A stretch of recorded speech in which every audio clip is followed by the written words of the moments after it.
Yasmin, I almost went to say good evening, fellow Rotarians and guests, because I'm so used to doing that when I get to a podium. But I went to Freeport High, graduated in 2000, went to FAU, and I remember before I went to FAU, my parents asked me what I wanted to study. And I told them I wanted to do marketing, and they were like, no, you can't. You have to tell us why. They made me do a whole report on why I wanted to study marketing. And they're like, you can't do that. That's not going to make any money. You need to do something that's going to ensure that you have a job when you come back. So we agreed on accounting.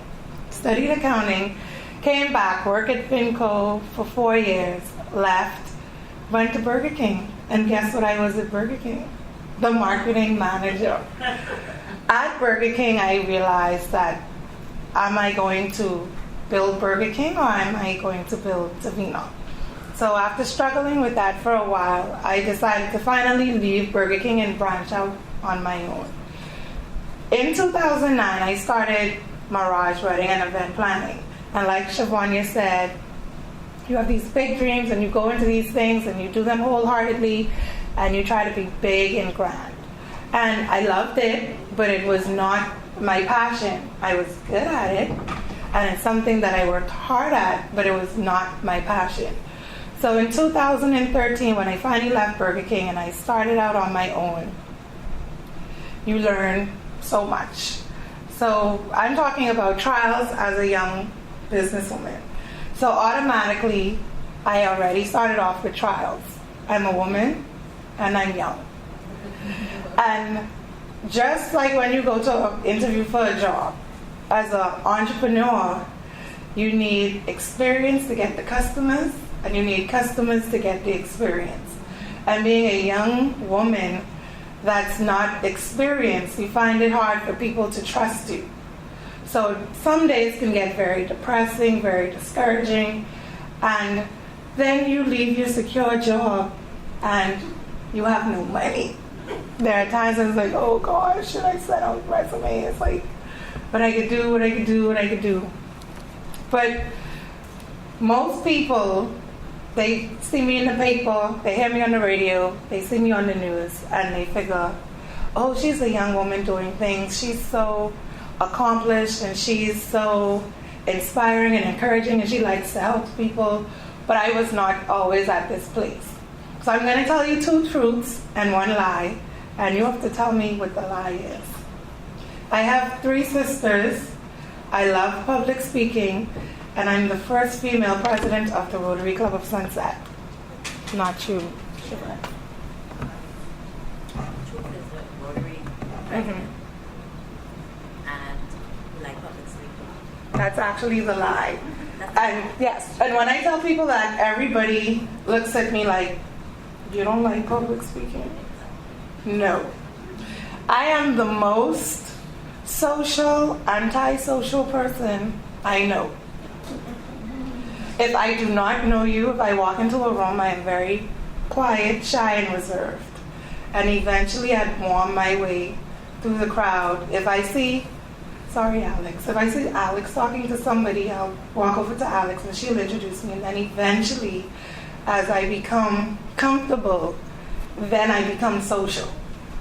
But until then, I am very shy. So when I started my business, those are some of the trials that I had to face. Initially, I always wanted to be the person behind the scenes. And I would see persons getting ahead and people recognizing them, and I'm like, I know I'm just as good as them, and I know I can do what they do, but they're getting ahead of me. And one of the things I had to learn was, like it or not, you have to be in the forefront. Because one of the comments that I was getting was, we didn't know you did this, and we didn't know you did that, and that's because I kept it a secret. Not intentionally, but it's because I prefer to be in the background, but nobody knows what you do if you prefer to be in the background. If you want to be in the background, be an employee, not an employer. So I decided to start, whenever I did anything, I would call Freeport News, I would call ZNS, I would put it on Facebook, I would tell a friend to tell a friend to tell a friend. And eventually people started to notice me. And as much as I do not because I always call those people attention seekers. And as much as I do not want to be an attention seeker, unfortunately, it's what you have to do. And it's pretty much called acting. So I started to get myself out there. So I'm always in the newspaper, I'm always on the news, and that's going to continue to happen, so you can get used to seeing my face.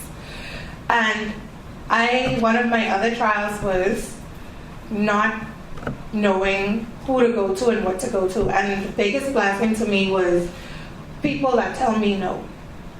I've heard so many no's in the last 5 years. It's crazy. But looking back at it now, I would thank all of those people that told me no, because it forced me to go and learn how to do something for myself. And now I'm considered the go-to person because I know someone who knows something that knows how to get done what you need done. If I can't do it, I know a Deborah, I know a Alex, I know a Daphne, I know a Shabbat. So that was one of the things that I had to overcome. And initially, being told no used to be devastating, and I used to want to crawl up and I can't take this, I don't know, rejection. But now rejection is like, okay, you're telling me no. If one person tells me no, there are about 10 other people in this room. Someone is going to tell me yes. You only need one yes. Another trial was a fear of, like I said, the most antisocial social person I know. A fear of going to ask people something. Because like you said, you're afraid of that no. But now I pick up the phone and I call everybody. You can't help me? Okay, turn me over to your manager. You need that education, you need that experience. One of the things I did was I have about 5 mentors. I have a female mentor, I have a male mentor, I have international mentors. And I get perspectives from all of them. And I have international mentors because I realize that Bahamians, although we're well-versed and some of us are educated, we're still small-minded. And no matter how much I talk to people here and how exposed and experienced they are, when I talk to my international mentors, they always expand my thought. And they're like, Davina, you continue to keep it in the Bahamas. The world is global now. There are ways that you can increase what you're trying to do. So getting mentors helped me to travel this journey.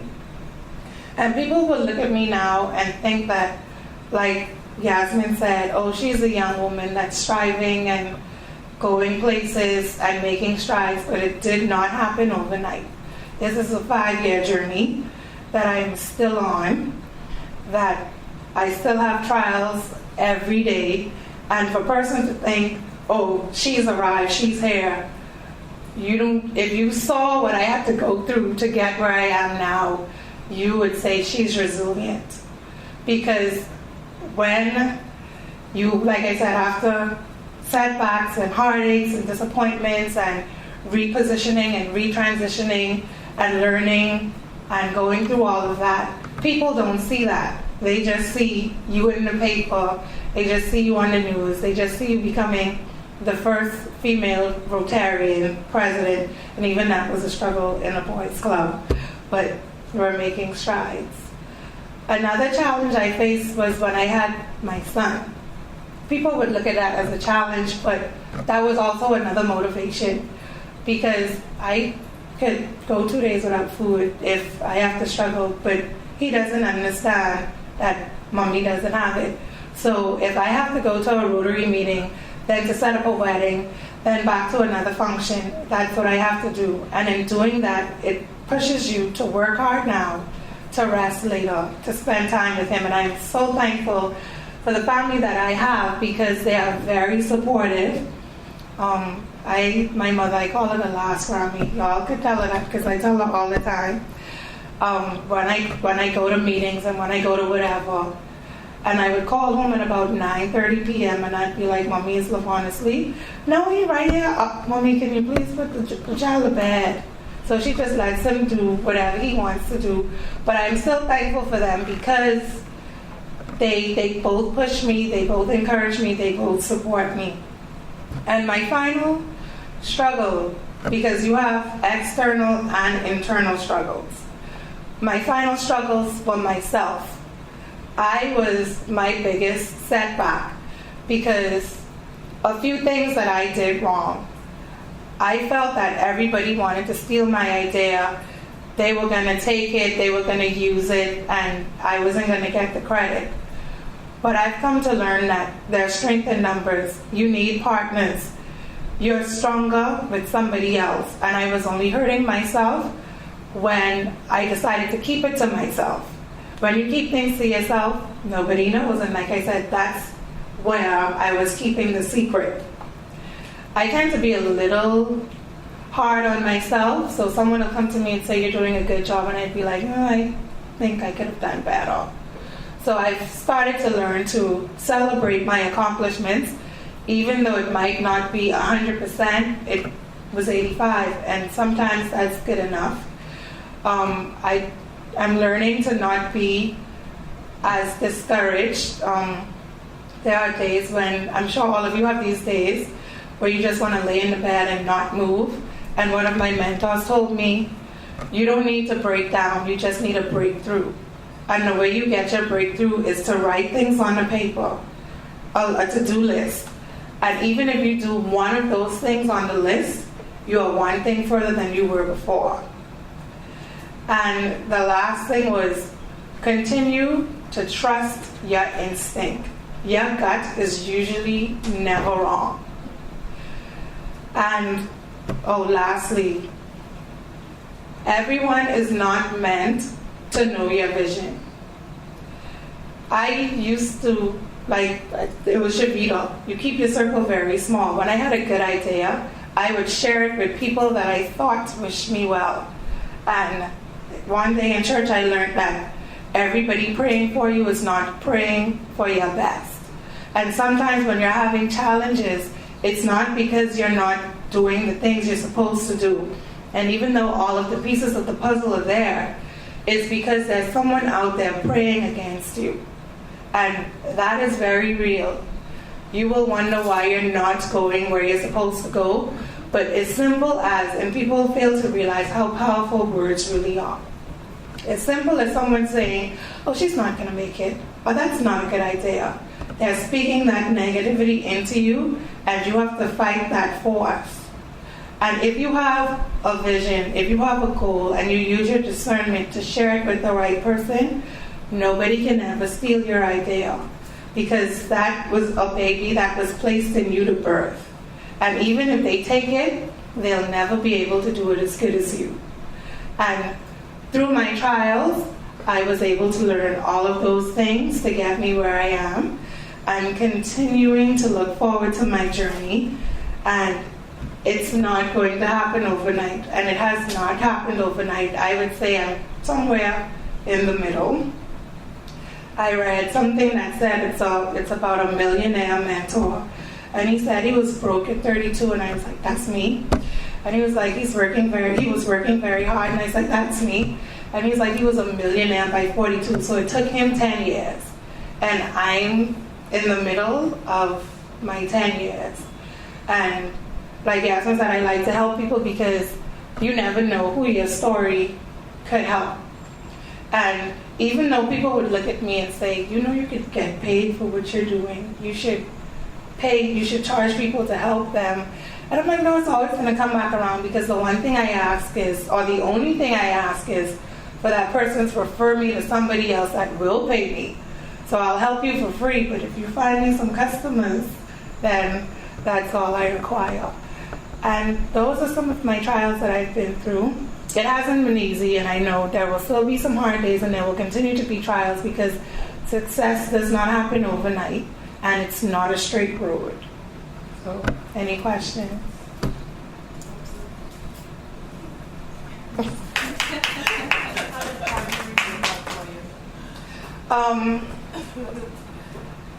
The thing about partnering is you have to be very smart when you choose your partner. One of my mentors taught me, you don't choose friends to be partners. Your partner becomes your friend. Because I have a friend, and she's the yin to my yang. I'm the creative, energetic, my mind is always going. She's the black and white, logistics. I'm the A to E to F to O. She's the A, B, C, D. So I figured, okay, I'm curvy, you're straight.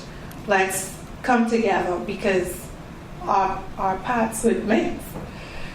Every time we get together on a project, we would start off really good and it would go down. Because even though we're a pair, our pair does not match.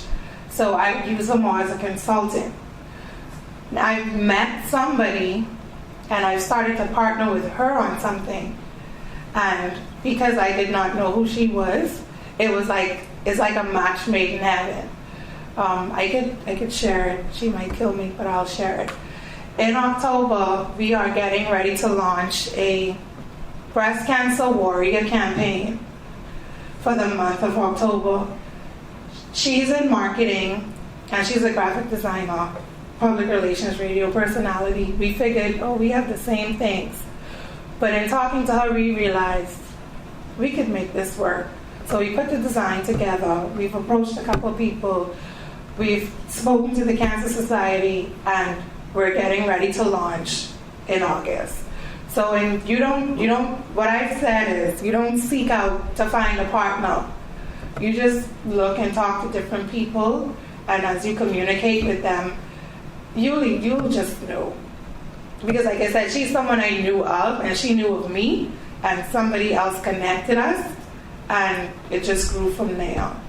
But it's just something that you have to be careful in doing, because you find yourself doing all the work, and your partner's just there like, okay. And then you also have to learn when to drop a partner, because that was one of the mistakes I've made before. I was like, okay, even if my partner doesn't do the work still has to get done. And my mentors stopped me and they were like, you realize you're doing all of the work, but when it comes time to split the money, your partner is still going to get half. So you need to learn when to drop your partner. What would you say to the business owner who feels as if everybody is 10 steps ahead of them? I used to feel that way too. And even though they may be 10 steps ahead of them, 10 steps is always not as far as you think, and perception is not always reality. Because they may appear to be 10 steps ahead of you, but if you're laying the proper foundation, when they get to step 12, you might be on step 25. So if I'm big on sayings. They always say a flower doesn't worry about the next flower, they just bloom. So continue to do what you're doing. Don't mind the noise in the market and watch the people around you, because when you're watching them on step 10, you're stuck on step 2. So just lay the proper foundation. It took me, I started this in 2009. The majority of my growth came in 2013. I did more in 2 years that I've done from 2009 to 2013. So don't mind them being on step 10. And you could do 3 things that'll probably put you light years ahead of them. So just keep pushing. Just continue to take it one day at a time. The journey of 1,000 miles begins with a single step, and you'll eventually get there.